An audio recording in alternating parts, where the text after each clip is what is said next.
Vamos a comenzar la primera sesión de finanzas, en donde haremos una pequeña introducción a la contabilidad que en principio ya habéis estudiado, y haremos algún ejercicio práctico que os puede ayudar a preparar los siguientes ejercicios. Entonces, en primer lugar, ¿qué es la contabilidad? Nos podemos preguntar qué es la contabilidad. Antes de leer la definición que viene aquí, etcétera, quiero dejar muy claro que la contabilidad es algo práctico y es un instrumento. Es decir, la contabilidad no es un fin en sí misma, sino que es un instrumento que nos va a dar información que vamos a utilizar en otros campos.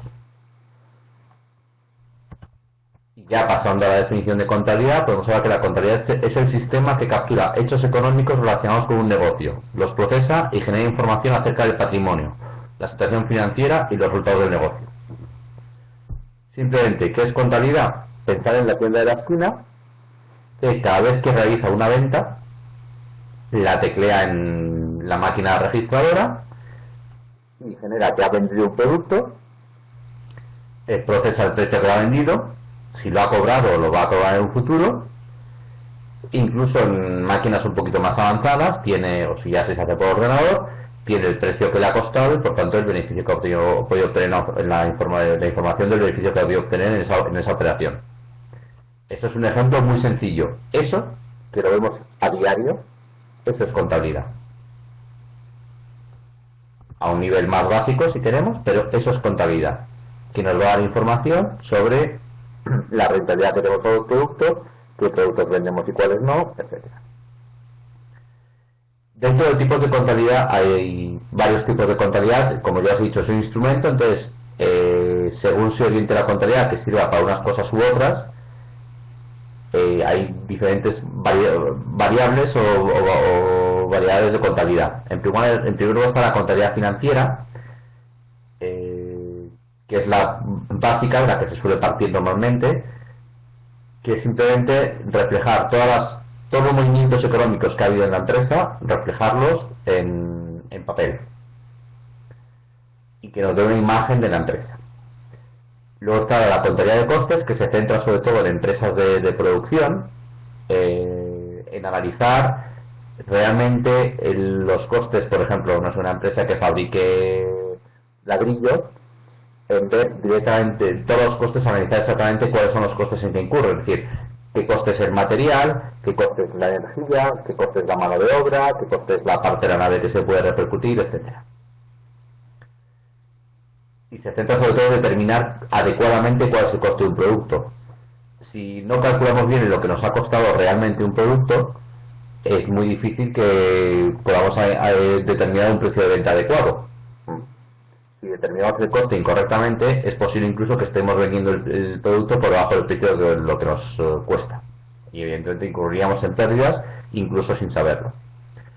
Otro lado, la contabilidad de sociedades, que refleja sobre todo la contabilidad para cuando una empresa pertenece a otra, hay grupos de empresas, holdings, etcétera, cómo se integran unas en otras.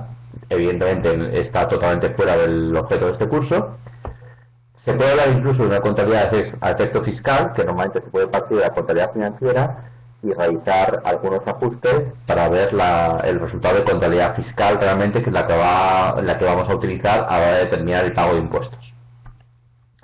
Para todo esto es para lo que nos sirve la contabilidad. Ya os digo, es un instrumento que nos va a dar información que otras áreas de la empresa van a analizar. Entonces, vamos a empezar a hablar un poco de la contabilidad financiera, que es el objeto fundamental de esta parte del curso. Todos habéis oído hablar de lo que es un balance, lo que es una cuenta de resultados o cuenta de deseantes, que también se llama. Son los elementos fundamentales y en lo que más nos vamos a centrar en esta parte del curso. Ahora entraré en detalle en esas dos partes. Luego el estado de cambios en patrimonio neto, es decir, cómo ha variado el patrimonio neto de una sociedad. El patrimonio neto es, como decir así, el valor neto de todo lo que tiene la sociedad, restado lo que debe. También en la contabilidad se pueden hacer flujos de efectivo, es decir, cómo genera dinero la compañía y en qué lo invierte. Es decir, qué dinero entra en la compañía y qué dinero sale. Por ejemplo, lo lógico es que la entrada de efectivo sea normalmente por las operaciones ordinarias de una empresa. Si una empresa se dedica a fabricar ladrillos, que la entrada de dinero sea por venta de ladrillos y el cobro de esas ventas. Pero también puede haber entradas de dinero porque ha pedido un préstamo, o porque ha vendido una nave industrial que tenía, o un terreno que ya no va a utilizar, o una maquinaria que no va a utilizar. Eso serían las entradas en flujo de efectivo. Las salidas, pues evidentemente todos los gastos que tiene que pagar, sueldos y salarios, etcétera, la compra de materias primas, la energía, pero también pueden ser salidas de efectivo de devolución de préstamos, la compra de maquinaria, o la compra de terrenos o de naves industriales, etcétera. Y con eso tú podemos tener una empresa que gana dinero, que dé beneficio, pero que no tenga liquidez en caja. Y es lo que hemos visto en empresas de concursos de acreedores, que últimamente se han dado muchas como consecuencia de la crisis, y veíamos que hay empresas entraban en concursos de acreedores aunque dieran beneficios contables. Es decir, que estaban ganando dinero, pero no tenían liquidez para hacer frente a los pagos que tenían que hacer. Luego también está la memoria y el informe de gestión, que normalmente son documentos que se acompañan al balance y a la cuenta de resultados, un poco explicando los detalles que aparecen a la balance y cuenta de resultados, dando explicaciones de cómo se han generado, etcétera. Ahora nos vamos a centrar en, bueno, quién usa la contabilidad, evidentemente la dirección financiera de la empresa, pero también, como os he explicado antes, la dirección de producción, la va a analizar si un determinado producto es rentable para la empresa o no lo es. La dirección general, por ejemplo, la visión conjunta de la empresa. Cualquier asesor externo al que le pidamos una opinión sobre los negocios y cómo podemos mejorarlos va a utilizar la contabilidad. Y evidentemente los accionistas también van a analizar la contabilidad para ver cómo funciona la empresa. Criterios contables, bueno, hay muchísimos criterios o principios contables que hay que aplicar. Aquí he reflejado solo 3. Básicamente la contabilidad tiene una base que es de prudencia, aunque dentro del segundo principio. Por tanto, si tú compras por ejemplo, es muy típico comprar una nave industrial y la has comprado por 10, aunque posteriormente en el mercado esa nave industrial pueda valer 15, pueda valer 20 en el mercado, nunca la vas a valorar a ese precio, sino que simplemente la vas a tener valorada en 10. El día que la vendas, si la vendes por 20, dirás, he vendido en 20 algo que tengo valorado en 10, he generado una plusvalía de 10. Pero solo se va a realizar el día que se venda. Esta explicación va un poquito con el segundo principio, que es el principio de prudencia, que podemos definir como las ganancias se reflejan cuando se generan, pero las pérdidas se reflejan cuando se conocen. Es decir, si tú compras una nave industrial por 10 y luego pasa a valer 20, en tu contabilidad sigue valiendo 10. Solo valdrá 20 el día que la vendas. La habrás vendido por 20 y habrás generado un beneficio de 10. Pero si en cambio compras una nave industrial por 10 y como baja el mercado inmobiliario pasa a valer 8, por el principio de prudencia tienes que aplicar una depreciación, es decir, que se ha depreciado esa nave y pasar a valorarla por 8. Por eso es las pérdidas cuando se conocen, las ganancias cuando se realizan. Y el principio de Lengo también es que los cobros y pagos se reconocen cuando se hacen, en el momento efectivo en que se hacen. Mientras tanto, mientras no cobras un dinero, no puedes decir que tienes ese dinero, sino en todo caso que tienes un derecho a cobrarlo. Por ejemplo, si yo acuerdo hoy vender un pack de ladrillos, pero que me pagan dentro de 3 meses, no puedo decir hoy que me ha ingresado ese dinero, sino que hoy se me ha generado un derecho, al vender esos ladrillos, un derecho a cobrar ese dinero. Pero ese derecho no lo puedo ejercer hasta dentro de 3 meses. Esa es la explicación del principio de Lengo. No quiero entrar en más detalle en los principios, los tenéis en los apuntes, son bastante claros, pero esto creo es un poco lo que resumen la idea de cómo funciona la contabilidad. Antes de entrar en balance y cuenta de pérdidas y ganancias o cuenta de resultados, os insisto, si hay alguna duda, ponerla en el chat y la intentamos solucionar. Vamos a pasar a hablar del balance. El balance yo lo defino siempre como una foto. Es una foto que dice cómo está la compañía en un momento determinado. Es decir, todos aquellos que hayáis visto un balance Normalmente suelen ser a final de año de una compañía, o a final de trimestre, o a final de semestre, pero lo normal suele ser un balance a final de año. Es una foto de cómo está esa empresa a 31 de diciembre del 2012, por ejemplo. Por lo tanto, es una foto de un momento determinado, no incluye un periodo. Por eso mismo, cuando veáis las cuentas anuales de una empresa, lo normal es que se incluya el balance a final del año anterior y al final de este. Es decir, en las cuentas de las empresas que han cerrado el ejercicio el 31 de diciembre del 2012, suele aparecer en una columna cómo estaban a 31 de diciembre del 2011 y en la otra columna cómo están a 31 de diciembre del 2012. De tal forma que se pueda comparar y se pueda ver qué ha pasado desde la una foto hasta la foto siguiente, por decirlo de alguna forma. Si todos habéis visto algún balance, si no os recomiendo que veáis alguno, la estructura que tiene más, aunque vamos a tener un esquema de balance ahora.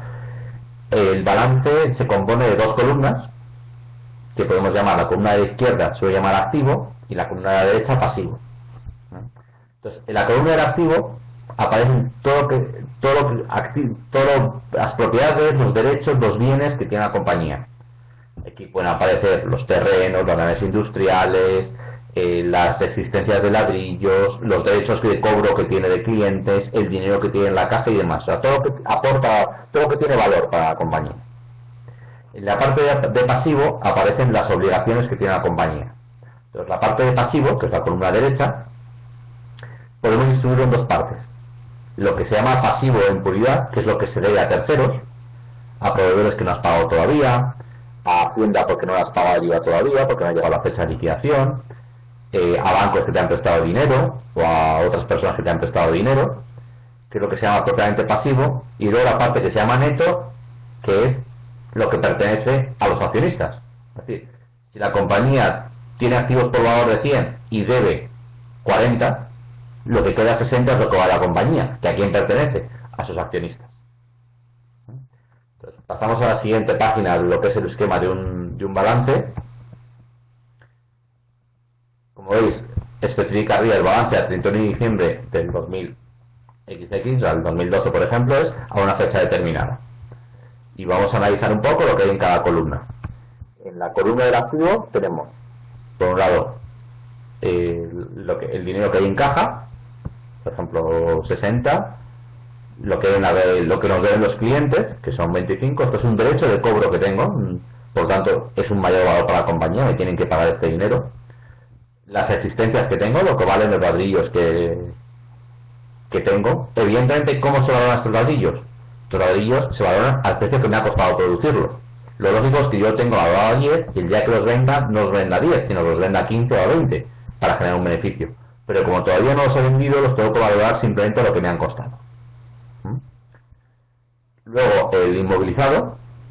El inmovilizado, porque así, para las dos partes, que son la parte superior, he puesto la parte, lo que se llama activo circulante, que son aquella parte del activo que va a estar menos de un año en el balance, porque va rotando. Evidentemente los ladrillos espero venderlos en menos de un año y a los clientes espero cobrarles en menos de un año.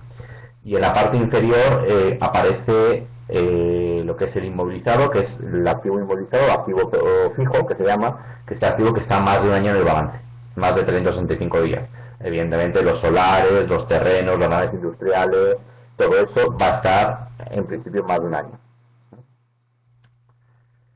Normalmente en el mundo anglosajón la contabilidad se refleja de esta forma, es decir, de menor permanencia a mayor permanencia, de arriba a abajo. En la contabilidad latina, por decirlo de alguna forma, de los países latinos, en España se reflejaba al revés. Estaba lo de mayor permanencia arriba y lo de mayor permanencia abajo, pero últimamente se ha cambiado de criterio. Hay un documento que se llama el Plan General Contable, que van cambiando cada X años, haciéndole actualizaciones de cómo se debe llevar la contabilidad, y en las últimas actualizaciones lo han cambiado y han puesto un poco, llevar una estructura más similar a la anglosajona, es decir, de menor a mayor permanencia. Al final, la columna suma lo mismo. Esto es la parte de activo. En la parte de pasivo, pues, ¿qué es lo que menos permanencia va a tener?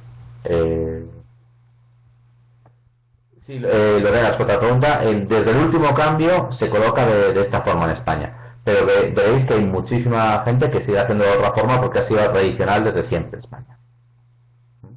Pero Desde el último plan general contable se ordena que se haga así. Como decía, en la parte de pasivo, pues va a ir ordenado de menor a mayor permanencia. Evidentemente, ¿qué va a ser lo de mayor permanencia? Lo de los accionistas.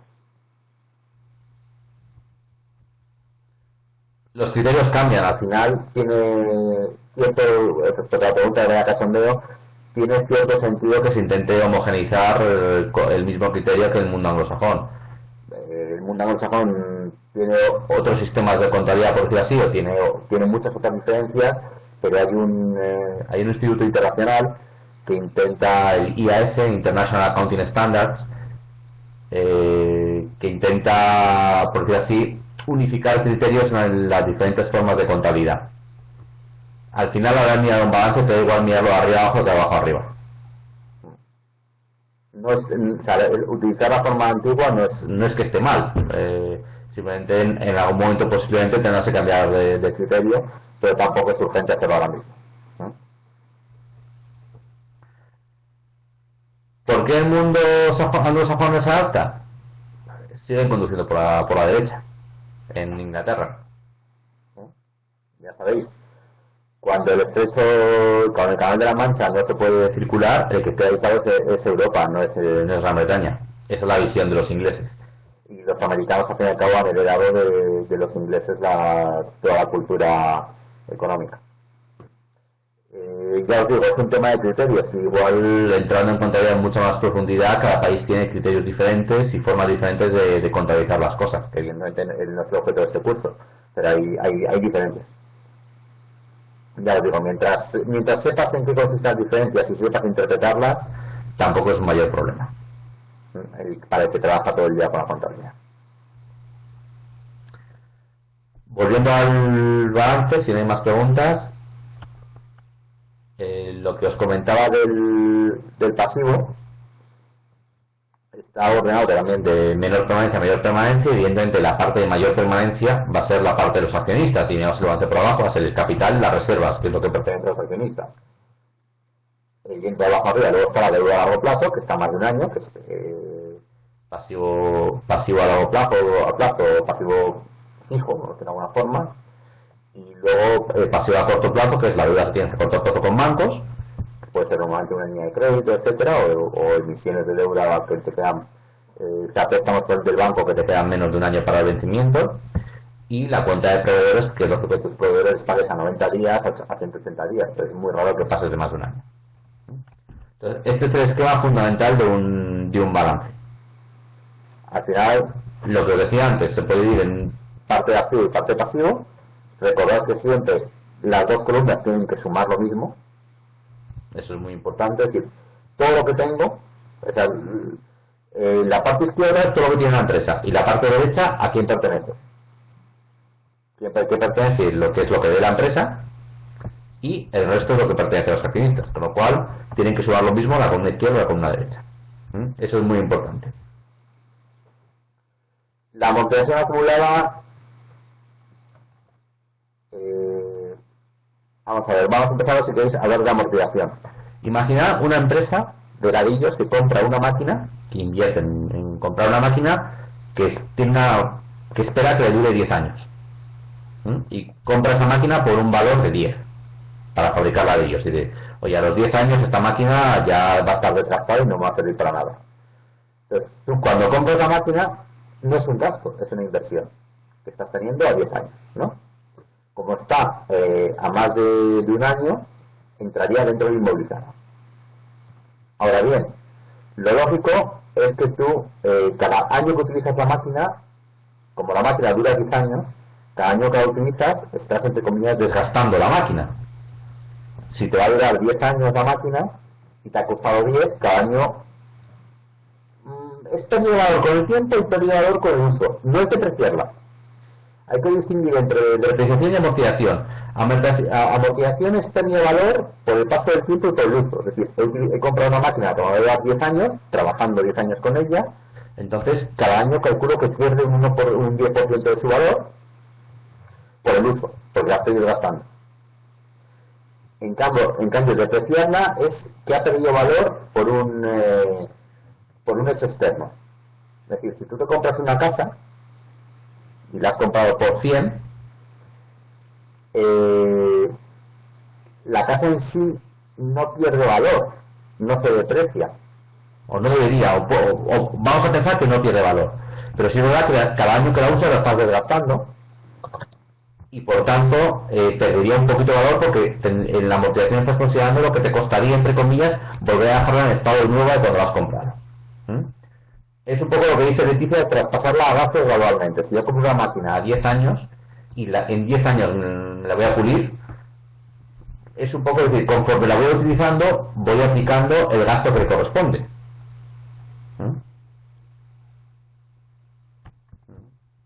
A ver, te voy a dejar aquí un montón de preguntas.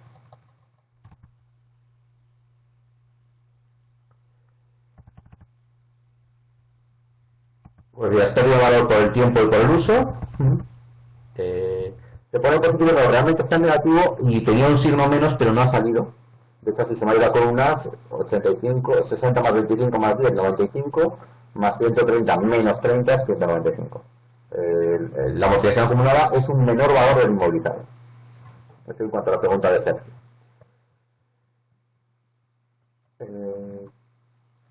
Como decía Leticia, es una forma de traspasar a gastos gradualmente el uso que estás haciendo de la máquina. ¿Hay veces que la tienes totalmente amortizada y sigues utilizándola? Sí, evidentemente. Tú cuando has comprado la máquina has considerado que te va a durar 10 años, ya has utilizado un criterio para amortizarla en 10 años y llegado a los 10 años puedes ver que sigues pudiendo utilizar. La tienes valorada a cero y al utilizarla estás obteniendo un beneficio de ella.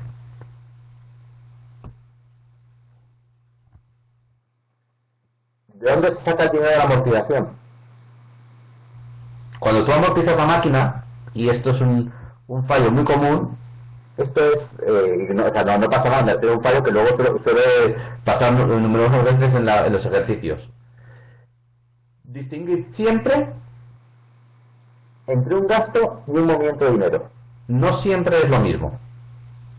Si tú hoy compras la máquina por 10 y la vas a pagar, de tu bolsillo van a salir 10. Pero no tienes ningún gasto, porque es una inversión. Con lo cual simplemente has cambiado cromos. Donde tenías 10 en caja, has metido 10 más en inmovilizado. El dinero ya ha salido de tu cuenta, ya ha entrado a la máquina. Cada año lo que estás diciendo es que de esos 10 que pagaste en su día y que destinaste a inversión, cada año hay uno de esos 10 que vas a pasar a gasto. Pero el dinero ya salió de tu caja. Es decir, cada año es un coste, pero no es una salida de dinero. Exactamente, lo que dice Leticia, no es un pago. El pago lo has hecho el primer día cuando has comprado la máquina. Luego los siguientes 10 años es reconocer un coste, es imputar un coste, pero no una salida de dinero.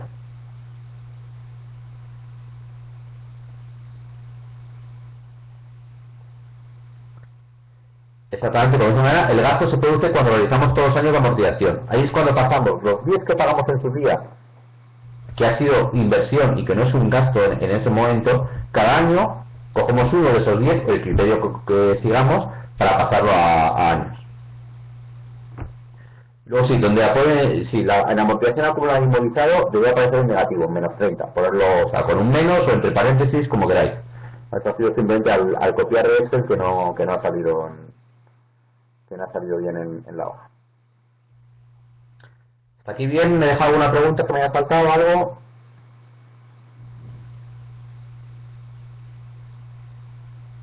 Vale.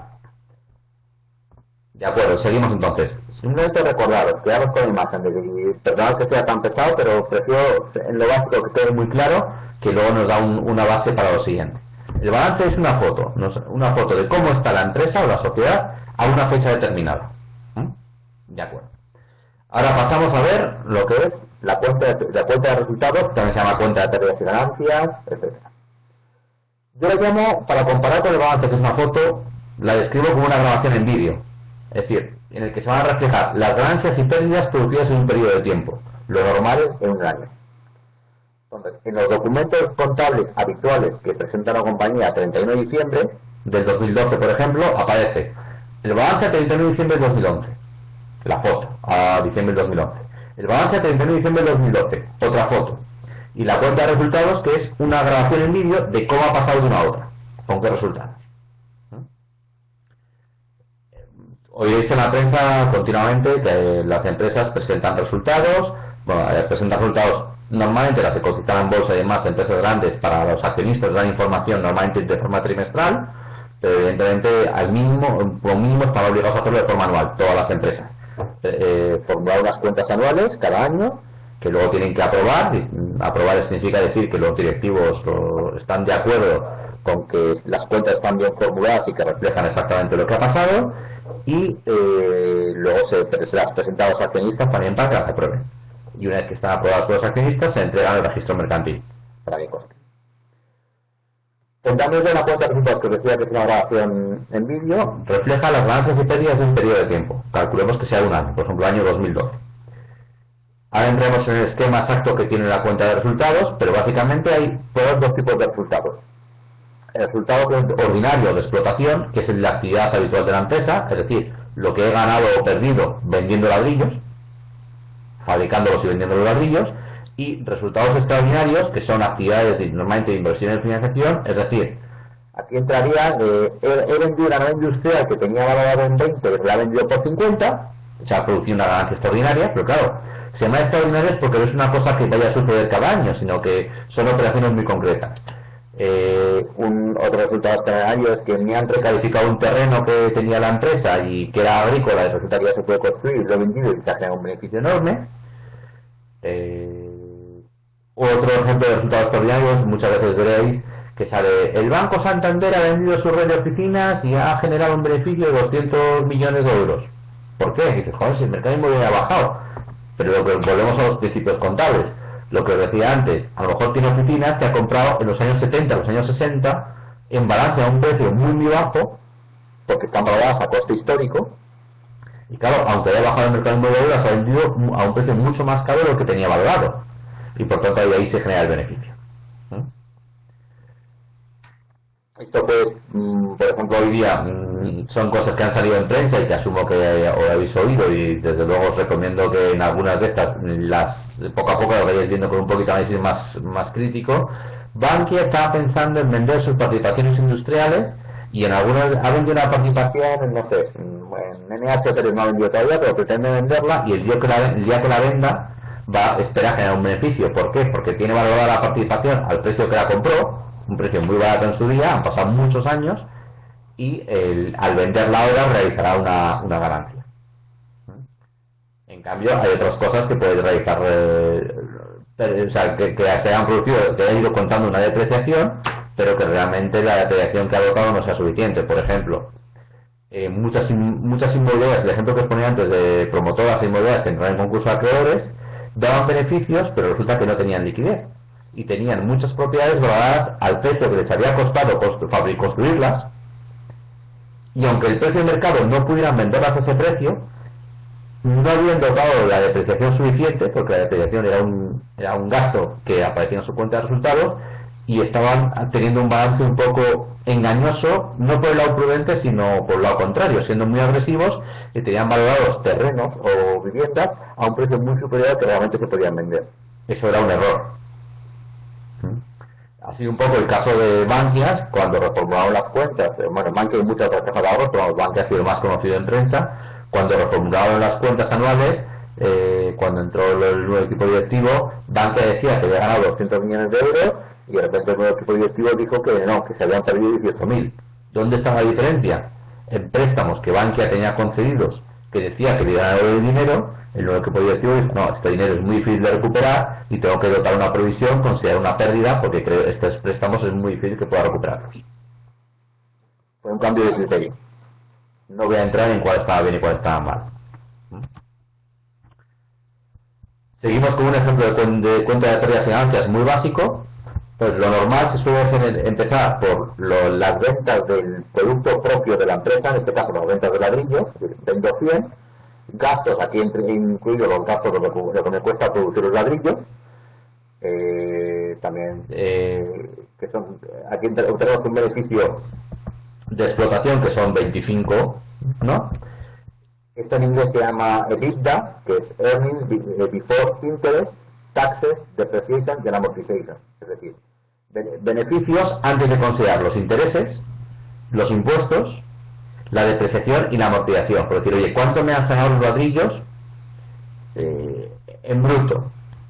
A continuación le quito la amortización y la depreciación y tengo el EBIT, que es el beneficio antes de intereses e impuestos. En español se suele escribir como BIP. Las siglas inglesas son muy habituales. Que aquí, por decirlo así, Puedes considerar en esta línea el resultado del negocio independientemente de cómo lo financies y del efecto fiscal. Luego le metes el efecto de la financiación. Puedes tener gastos financieros, o si la compañía tiene dinero que tiene invertido, beneficios financieros, te da un beneficio antes de impuestos, le aplicas los impuestos y te da el beneficio neto. Esta es la estructura básica. Normalmente, cuando hay beneficios extraordinarios, por los resultados extraordinarios, se suelen aplicar, se va a aparecer en una fila justo debajo de los gastos e ingresos financieros, para que se puedan distinguir. Aquí ya entraríamos a analizar los ratios financieros. Creo que de esto tenéis todos los apuntes, tenéis también, creo que tenéis acceso a la grabación de una videoconferencia que el año pasado que trataba sobre ratios financieros. Entonces simplemente os quiero explicar que hay básicamente tres tipos de ratios o tres categorías. Más que categorías es sobre qué analizan los ratios: la liquidez, la solvencia y la rentabilidad. ¿Qué es la liquidez? La capacidad que tiene la empresa de pagar sus deudas de hacer los pagos que necesita hacer a corto plazo. Es decir, que una empresa tenga liquidez influye en que pueda pagar la nómina de los trabajadores a final de mes, que pueda pagar a sus proveedores, los próximos pagos que tenga los bancos, etcétera. ¿Qué ocurre? Es un poco la supervivencia de la empresa a corto plazo. Es decir, oye, los próximos pagos del próximo mes, de los próximos 3 meses, tengo capacidad de pagarlos. Y puedo sobrevivir los próximos meses. Vale. Primer punto que miras. Siguiente que miras, oye, ya que sobrevivo a corto plazo, ¿puedo sobrevivir a largo plazo? Que es la solvencia. Los pagos a largo plazo, veo que voy a ser capaz de cumplirlos, los pagos que tengo que hacer. Eso es la solvencia. Ser capaz de pagar tus deudas, las deudas que tienes a largo plazo, dentro de 1 año, 3 años, 5 años, demostrar que eres capaz de pagarlas. Y ya una vez que has demostrado que puedes pagar las deudas a corto plazo y que puedes pagar las deudas a largo plazo, que es lo siguiente, demostrar que puedes ganar dinero, que es la rentabilidad. Los ratios, ya os digo, hay muchísimos ratios, muchísimos. En esta presentación los ratios que aparecen son ratios estándar. Luego cada empresa, dependiendo del sector, etcétera, puede generar ratios que aquí no aparecen, que les sean aplicables, que considere útiles. Al final, repito, la contabilidad es información. Entonces, si tú quieres desarrollar un ratio que te es útil porque te aporta información que no aparece, que otros ratios no tienes, pues adelante. Ya os digo, cada empresa es un mundo y cada uno tiene que desarrollar sus ratios como considere. Como considere más adecuado para que le aporten información. La contabilidad es un instrumento y no es un fin en sí mismo. Creo que no merece la pena entrar en el desglose de ratios, aunque están aquí en la presentación. Y antes de pasar a un ejercicio que quiero realizar con vosotros y que os va a seguir de guía para el próximo ejercicio que tenéis que hacer, y a ver si hay alguna pregunta hasta ahora, si ha quedado claro, sea algo que queráis repasar, a ver. En el caso de que una empresa genere ingresos extraordinarios en un periodo determinado, ¿en qué rúbrica del estado de resultados se registra? Normalmente aparece un apartado que se llama beneficios o ingresos extraordinarios o gastos extraordinarios. Es más habitual ingresos que gastos extraordinarios, pero bueno, pueden ser los dos casos, y normalmente suele aparecer entre el beneficio antes de intereses e impuestos y el beneficio antes de impuestos. Aquí suele aparecer un apartado de resultados extraordinarios. Evidentemente siempre van a aparecer antes del resultado neto porque los resultados extraordinarios también están sujetos a impuestos. Por tanto, siempre van a aparecer antes del resultado neto.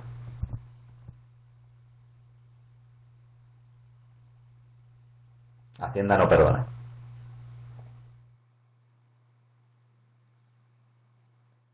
preguntas?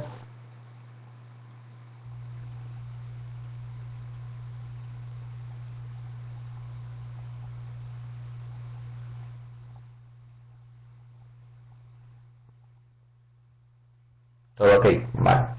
Pues como no quiero abrasar con teoría, vamos a pasar al ejercicio. Creo que lo ha enviado Laura por email también, por si lo veis mejor. El de constitución de masas patrimoniales de la empresa X, Y, Z.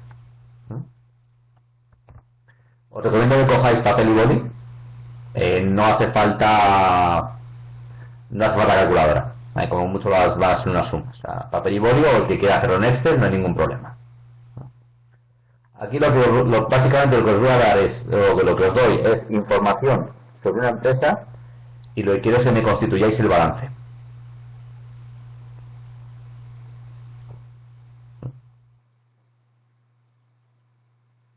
Entonces, bueno, os voy a dejar 5 minutitos para que leáis el enunciado y ahora lo comentamos.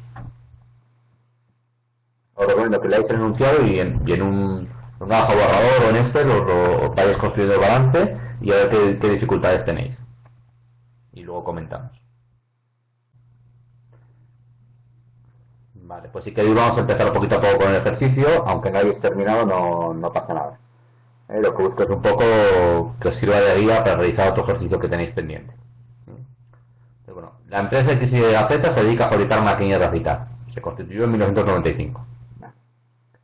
Posee unos terrenos que compró por 15.000 y donde construyó unas naves por valor de 17.500.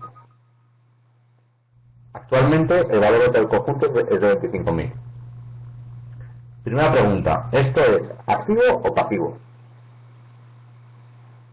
Es lo primero que os tenéis que preguntar.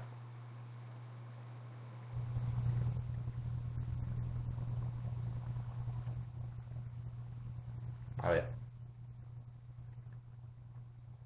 Básicamente, estáis todos de acuerdo que activo, ha habido alguien por ahí que ha contestado pasivo. Vale. Si la empresa tiene unos terrenos y unas naves, eso es una propiedad de la empresa. No debe a nadie. No es una obligación que tiene con nadie. Es una propiedad de la empresa. Por tanto, es activo. Vale. Aparecerá en la parte izquierda. Como habéis dicho algunos, es activo fijo. Es decir, asumimos que los terrenos y las naves industriales van a estar en la empresa más de un año. Salvo que no tenga otra información, lo lógico es eso. Por lo tanto, en todas las empresas sería activo fijo, inmovilizado fijo, perdón, no inmovilizado fijo, activo fijo o inmovilizado, como se llama. ¿Excepción cuál sería? Una empresa que se dedica a la compraventa de tierras en áreas industriales, que podría aparecer incluso como existencias. Pero esta que se dedica a fabricar maquinaria de afeitar es activo fijo. Vale. Los terrenos compró por 15.000 y las naves le costó 17.500. Por lo tanto, lo total que invirtió fue 32.100. Actualmente el valor neto del conjunto es de 25.000. Por valor neto, alguno puede pensar que es el valor de mercado, que no sería mala interpretación, pero como se construyó de 95 hasta hoy, se supone que se va aplicando una amortización de las naves. Esto ya es simplemente información adicional. Los terrenos se supone que no se desgastan, por decirlo de alguna forma, por tanto no se suelen amortizar, pero las construcciones que hay sobre el terreno sí. Entonces, en el balance debería aparecer terrenos por valor de 15.000 y naves por un valor neto de 10.000. Debería aparecer la nave por un valor de 17.100 en bruto y una amortización acumulada de la nave por un valor de 7.100. Esto ya para hacerlo perfecto. Pero lo que interesaba es que apareciera el activo fijo por valor de 25.000 en su conjunto. ¿Hacéis bien? Si hay alguna duda, me paráis y lo comentamos. Siguiente punto. La empresa ha adquirido recientemente, y la palabra recientemente es importante, el fabricante de cuchillas El Apurado, por un importe de 11.900, cuando el valor contable es de 10.000. El valor contable de esa empresa es de 10.000. ¿Esto qué quiere decir? Que la empresa tenía un valor contable de 10.000, pero tú has estimado que valía más de lo que decía el valor contable. Porque por prestigio, por imagen, porque hay cosas que están en el balance que están valoradas por debajo de lo que valdría en el mercado hoy, lo que sea.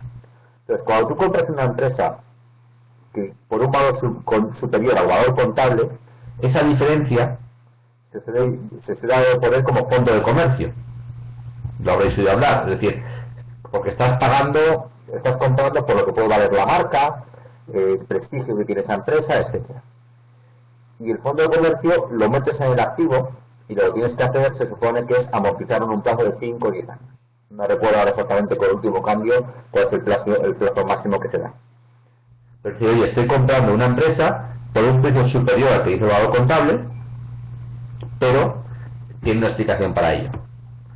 Entonces, la participación o la compra que ha hecho de la empresa el apurado, ¿dónde aparecería?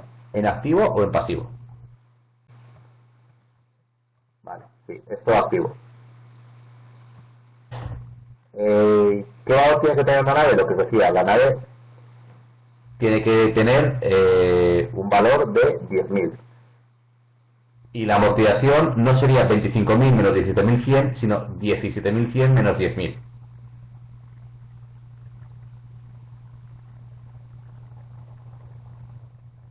Eso en cuanto estamos hablando de los terrenos y la nave. Luego, la pregunta de María, ¿vale 11.900 por el volumen de negocio que esa empresa puede tener en un futuro? Evidentemente, si tú estás pagando más del precio contable es porque esperas que vas a sacar un rendimiento mayor que el precio contable. Porque tienes una marca que puedes aprovechar, porque imagínate si es una marca de prestigio, a lo mejor te permite vender los productos a un precio más alto que la competencia, etcétera. Evidentemente la empresa que has comprado aparece en el activo. ¿Cómo debería aparecer? Aparecerá inversión financiera, inversión en otra empresa, participaciones en otra empresa por un valor de 10.000 y un fondo de comercio por valor de 1.900.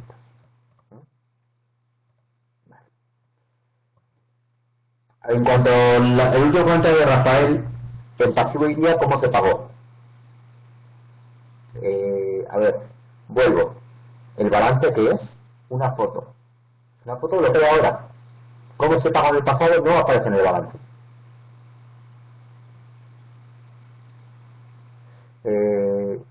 Termino con Rafael y ahora voy con Joan. Una empresa, tú tienes, en un balance tendrás dinero en activo, por ejemplo, en caja tienes dinero. Y cuando compras esta empresa, ¿qué haces? Sale el dinero de caja, se reduce el activo por la parte del dinero que sale y entra las acciones de esta empresa que has comprado y el fondo de comercio. En el pasivo no aparece nada.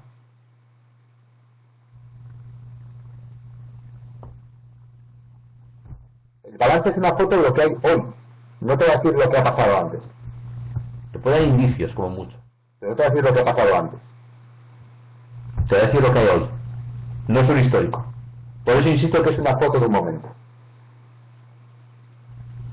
¿Ha quedado claro? Joan, ¿a qué te referías con, si puedo repetir? ¿A qué te refieres?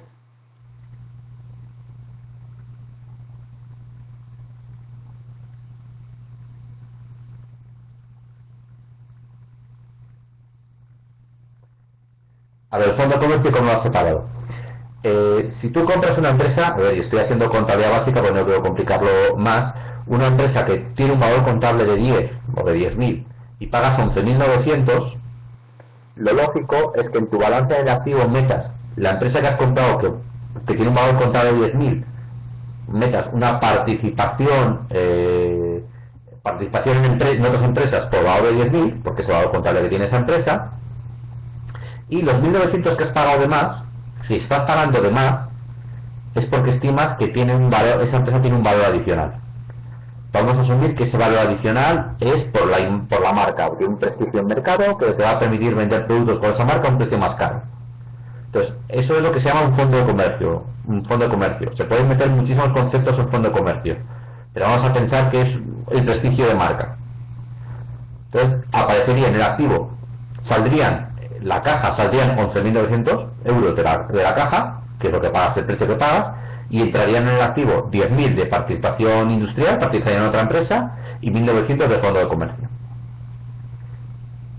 La participación industrial en principio se va a quedar en activo y el fondo de comercio Tienes que amortizarlo durante 5 años. Es decir, si el fondo de comercio son 1.900, este año notarás una amortización del fondo de comercio por el 20%, 380 euros. El año siguiente, por 380 euros, así, y en 5 años desaparecerá. vale. ¿Hasta aquí claro? Vale. Aquí ya pasamos a cosas un poquito más sencillas.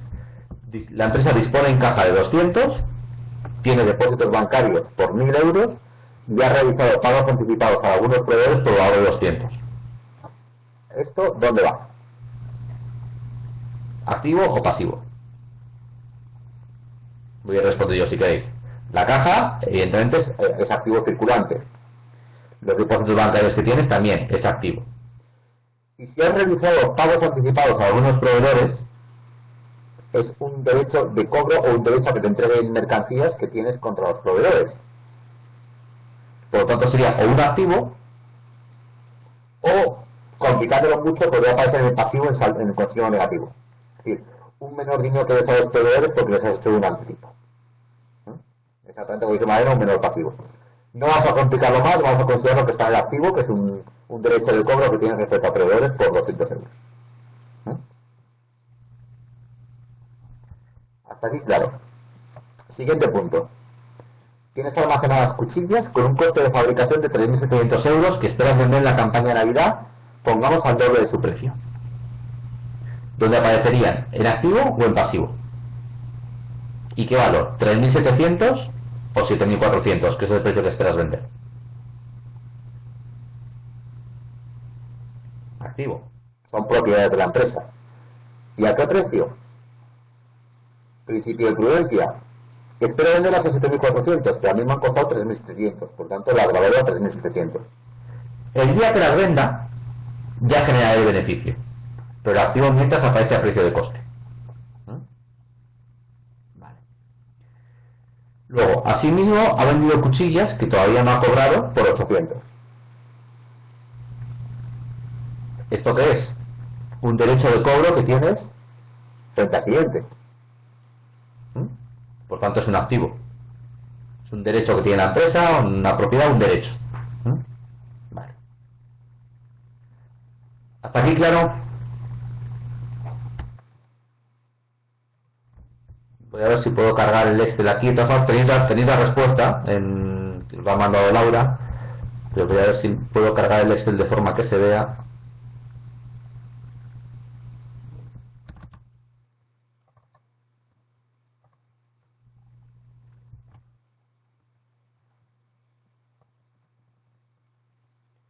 El enunciado que he realizado que corresponde a la columna del 2011. Como recordáis, en caja había 200. Las inversiones financieras a corto plazo son 1.000 euros, que son los depósitos bancarios. La cuenta de clientes son 800, que es lo que tenemos pendiente de cobrar de clientes. Los inventarios, que son las cuchillas que tenemos, 3.700. Gastos activados, o esto es lo que, bueno, aquí aparece con otro nombre, pero es realmente lo que había puesto de pagos hechos de anticipos a proveedores, 200 euros. Luego, terrenos y construcciones neto, de puesto en asterisco que lo explico abajo, 25.000. Inversión a largo plazo, 10.000, que es la participación en la empresa, y fondo de comercio, 1.900. Si vamos a los terrenos y construcciones, no os quiero dar la respuesta, Que está aquí. Aparece terrenos y construcciones, valor bruto, 32.100, amortización acumulada, que solo se aplicaría a las construcciones, 7.100, que sale este neto de 25.000. ¿de acuerdo? Vale, volvemos al ejercicio, a La siguiente parte, y ahora, bueno, como podéis suponer, ahora vamos a analizar el pasivo, pero bueno, vamos siguiendo algunas guías. Adeudo a los proveedores, 500 euros. ¿Esto qué es? una obligación de pago que tiene la compañía. Por tanto, Es pasivo. Es una obligación de pago, un menor valor a la compañía. Tiene una cuenta de crédito con el banco por valor de 5.000, del que ha dispuesto 2.000. Esto es una obligación de pago que tiene la compañía, pero ¿qué importe Bueno, en cuanto a todo, la pregunta del fondo de comercio, que lo haga inmovilizado por algo en especial, no, simplemente, a ver, esto antes no lo estoy intentando hacer exacto como se viene en realidad, simplemente para que sea claro para ver ahora.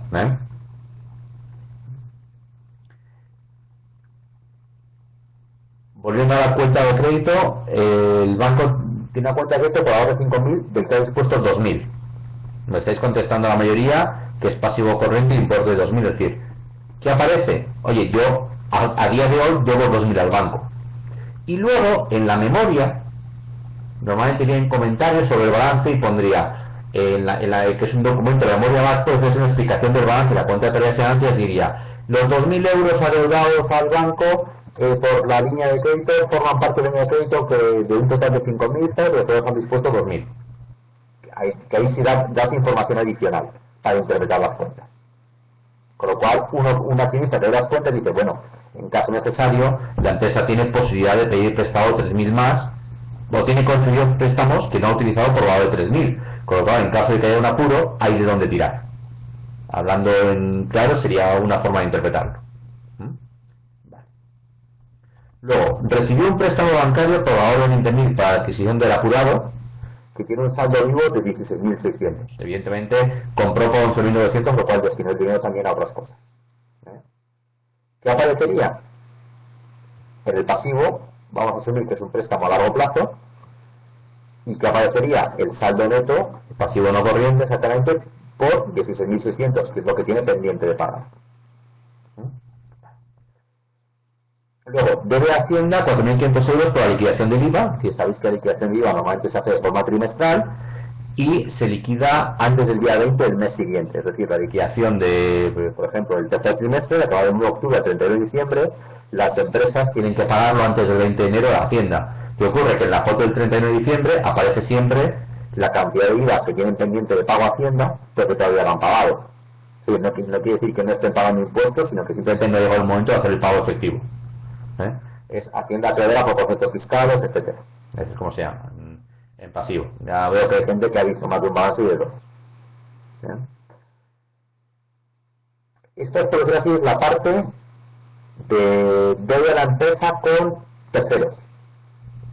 Ya la siguiente parte es no quiero llamarlo deuda de la empresa, pero lo que pertenece a los accionistas. Es decir, lo que se llama neto también. Que es el capital social, que está formado por 1 millón de acciones de 5 euros de valor nominal cada una. Bueno, considera que el precio estaba en miles, luego le he puesto arriba, las acciones le ha puesto el número, con lo cual aparecería, serían 5 millones, se lo pone en la balanza, aparecería 5.000, porque están miles de euros. Esto que va a aparecer en el pasivo, es la parte del neto, patrimonio neto. Las reservas totalizan 10.000, no son realmente 10 millones, y el resultado del ejercicio es de 1.700. Que todavía está pendiente de asignar, por lo cual serían resultados pendientes de asignar. Esto en cuanto a parte de acciones ordinarias. ¿La reserva es un patrimonio? Sí, es un... si tú tienes dinero en reserva, el dinero te va a aparecer en caja o en banco o en inversión financiera en la parte del activo, y la pregunta es, ¿a quién pertenece ese dinero? Si no solo es a terceros, pertenece a los accionistas. Por tanto, aparece en el patrimonio neto. Sí, como os decía, no voy a aquí le he liado un poquito la presentación. Todo el ejercicio está hecho en miles de euros. Lo único que no está son el número de acciones. 1 millón de acciones a 5 euros son 5 millones de acciones, 5 millones de euros, que como están miles, en el balance aparecerán 5.000. ¿De acuerdo? Y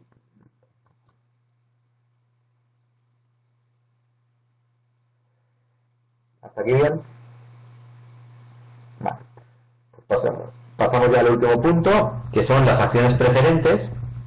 Vale, sí, últimamente se habla muy mal de las preferentes, pero no siempre son malas, ni mucho menos. Que es una parte intermedia entre ser accionista y ser acreedor.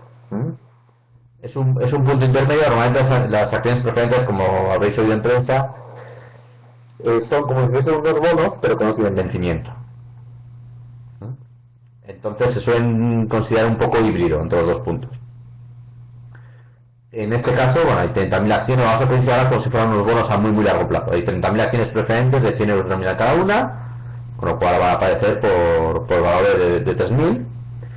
Y luego X, Y, Z posee 100.000 acciones propias, un valor de 5 euros, o sea, 500.000 euros, van a aparecer 500, que compró un accionista que quería desvincularse de la empresa. ¿Cómo aparecen las acciones propias? Activo fijo, venga, más opciones,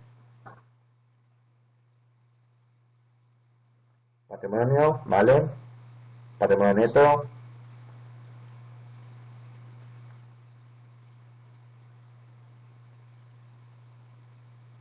bien, pasivo en fijo negativo, el neto es negativo, exactamente.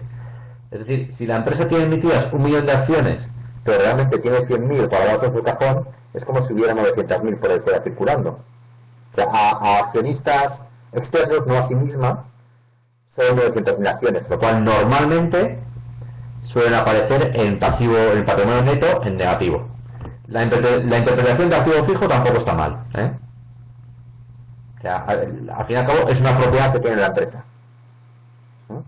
Pero por un criterio contable, como es un menor participación de accionistas, por decirlo así, o menos que se debe o que pertenece a los accionistas, se incluye en negativo en el pasivo neto. Pero la interpretación de activo fijo tampoco está mal. Lo que hubiera estado mal es pasivo en positivo.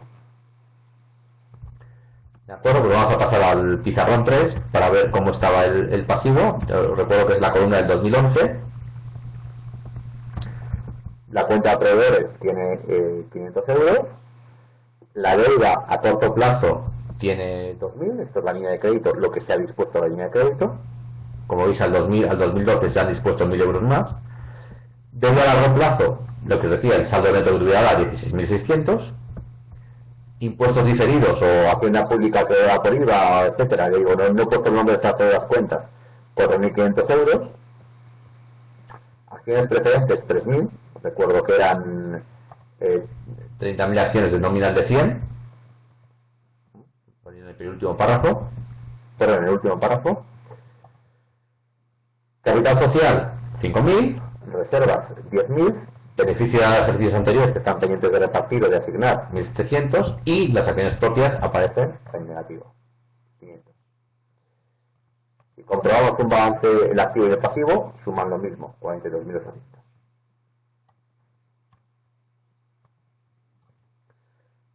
Hasta aquí, de acuerdo.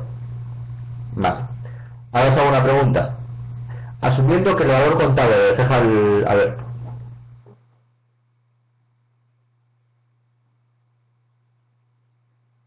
A ver, tengo ya el tema de crédito. Ese dinero del préstamo no tiene que estar en el banco. Lo uses o no lo uses, hay que ir devolviéndolo y la deuda ahí está. Cuando dices crédito a corto plazo, ¿estamos hablando de línea de crédito? Sí. Hay un error, por decirlo así, en el mundo de la calle se habla de crédito, tiene un crédito al banco, cuando realmente es un préstamo. Sí. Lo que se entiende por crédito hipotecario, realmente, es un préstamo hipotecario. La diferencia entre un préstamo y un crédito es que un préstamo pides un importe, pongamos 100, y el banco te presta 100, te ingresa los 100 en tu cuenta del banco, y tú al día siguiente puedes sacar los 100 y hacer entre comillas, hacer con ellos, entre muchas comillas, hacer con ellos lo que quieras. La línea de crédito, que es algo que se utiliza mucho más para empresas, para negocios, es decir, oye, yo para determinados momentos quiero tener una financiación, entre comillas, continua, ya conseguida, que habrá momentos que utilice y habrá momentos que no. Depende de qué momentos del año. Por ejemplo, pensad en una tienda de juguetes. El señor, cuando llegue en octubre, noviembre, va a querer a comprar un montón de juguetes para vender en la campaña de Navidad.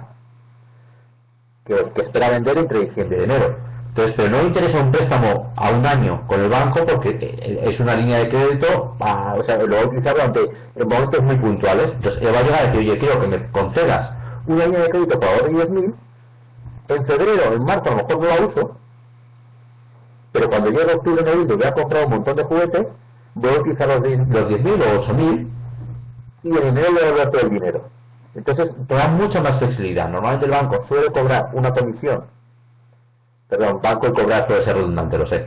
Pero vamos, el banco suele cobrar una comisión por tener ese dinero a tu disponibilidad, y aparte, cuando dispones de él, un interés sobre la parte que dispones.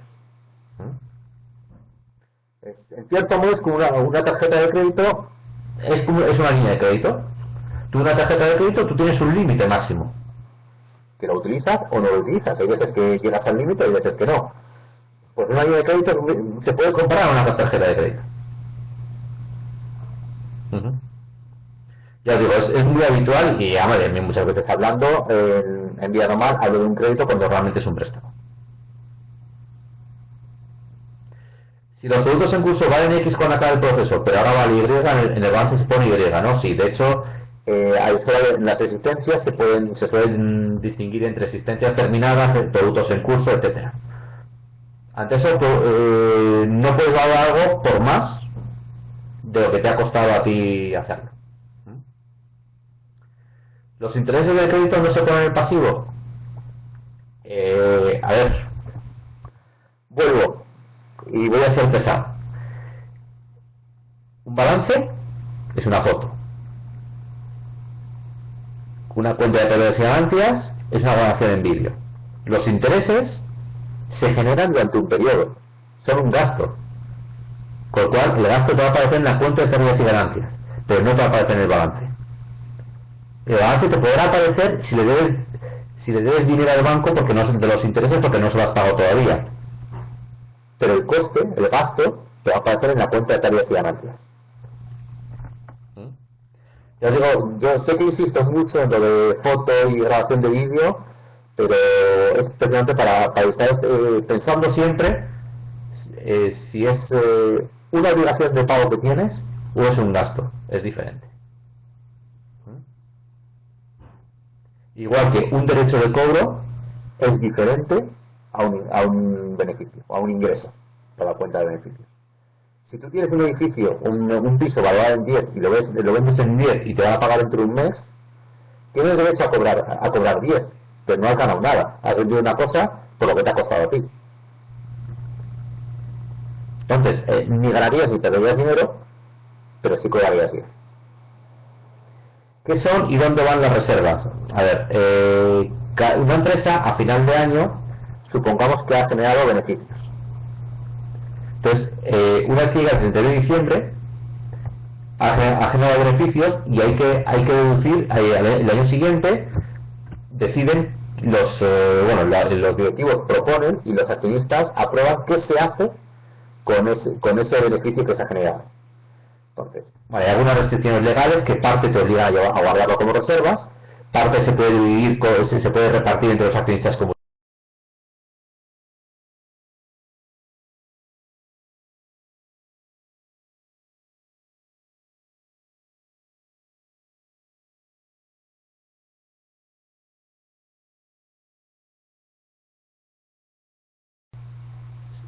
ha habido un corte del programa. A ver, ya estoy vuelta, se ha habido un corte del programa un momento. A ver, ¿ahora me oís bien? Vale, había de ser un fallo del programa. Entonces, básicamente, del beneficio que genera la empresa en un ejercicio, en el año siguiente, al principio del año siguiente, decide qué hace con él. Y básicamente hay dos posibilidades: dárselo a los accionistas o dejarlo dentro de la empresa. Si lo deja dentro de la empresa, se va a guardar como reserva. Si lo da a los accionistas, saldrá de la empresa y será dividendo. Si tienes pendientes de cobro de clientes un valor y de esta deuda se descuenta del banco un porcentaje, ¿se apunta al cliente lo que te han descontado del resto de deudores? Pongamos que tú tienes un derecho a cobrar clientes por el valor de 10 y tienes derecho a exigir el pago dentro de un mes.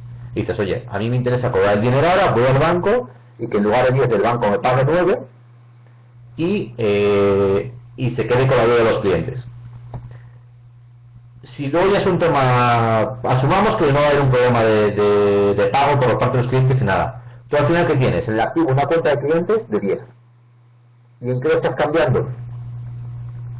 En 9 van a aparecer como caja, porque te paga el dinero del banco, y ese 1 es un gasto financiero.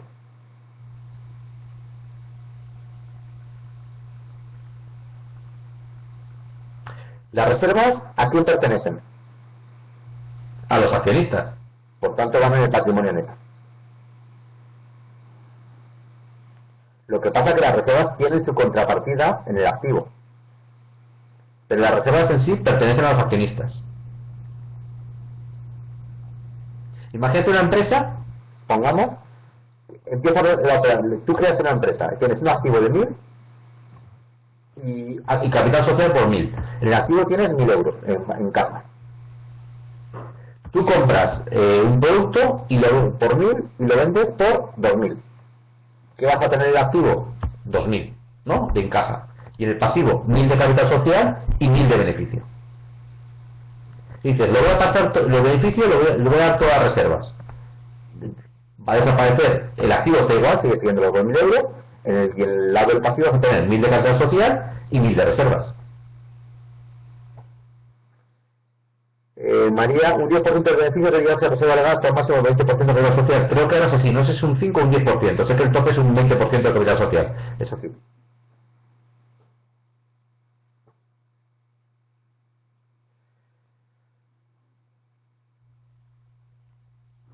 A ver, volviendo a la pregunta anterior. Si tú descuentas con el banco, Sí, bueno, pues clientes efectos descontados, sí, pero no lo quiero complicar más. deudas a corto plazo Por efectos descontados, si realmente estás incurriendo en el riesgo de que el cliente no pague. Si el riesgo se lo asume el banco, tú te vas a quitar el avance. No quiero complicar más la pregunta. Solo puntúas en el balance el porcentaje que se ha descontado del banco. A ver, yo tengo una cuenta de clientes por 10 y estoy cambiando. Ese cobro de clientes porque entren 9 euros en mi caja de forma inmediata y tener un gasto de 1.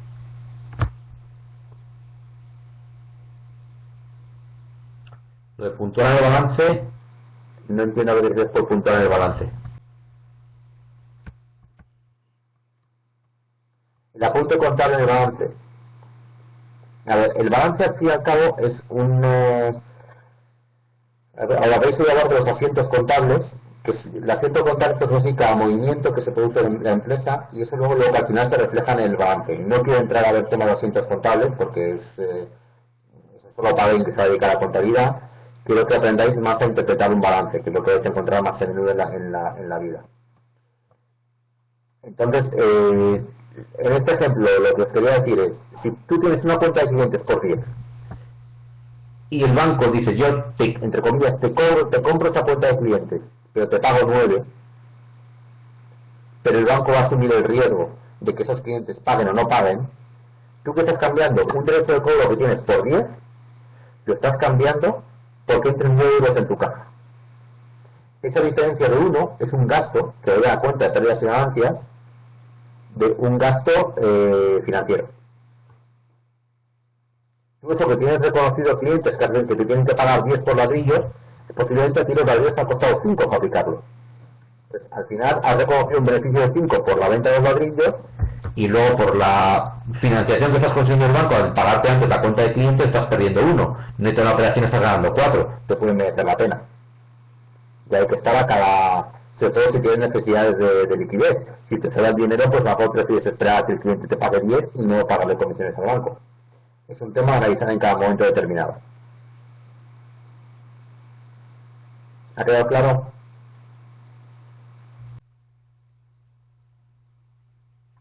¿Más preguntas? O si queréis lo dejamos ya por hoy. Asumo que no hay más preguntas. Simplemente había en el ejercicio Que os ha mandado Laura también por email esta parte que es un enunciado realmente de análisis de balances que va sobre ratios y hay una hoja de Excel con la solución que de hecho lo tenéis planteado como un ejercicio a resolver más adelante. Os recomiendo que cuando estudiéis los ratios tengáis este ejercicio en paralelo porque es bueno os va a servir de explicación, vais a entender más fácilmente los ratios. Y no utilicéis los ratios como os he dicho, como esto es lo que hay y no hay más ratios y tengo que utilizar estos ratios siempre. No, esto es un estándar, por decirlo así, y luego a cada empresa y a cada sector se adaptan los ratios de forma que te den información útil.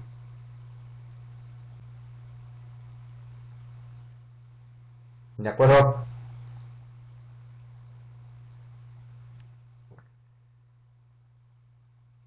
Pues nada más por mi parte entonces. Ha sido un placer y pues cualquier duda que haya pues lo hacéis llegar a la escuela y me hagan llegar. Nos vemos creo que dentro de un mes otra vez, que tenemos el siguiente tema sobre valoración de inversiones. Un saludo para todos, muchas gracias.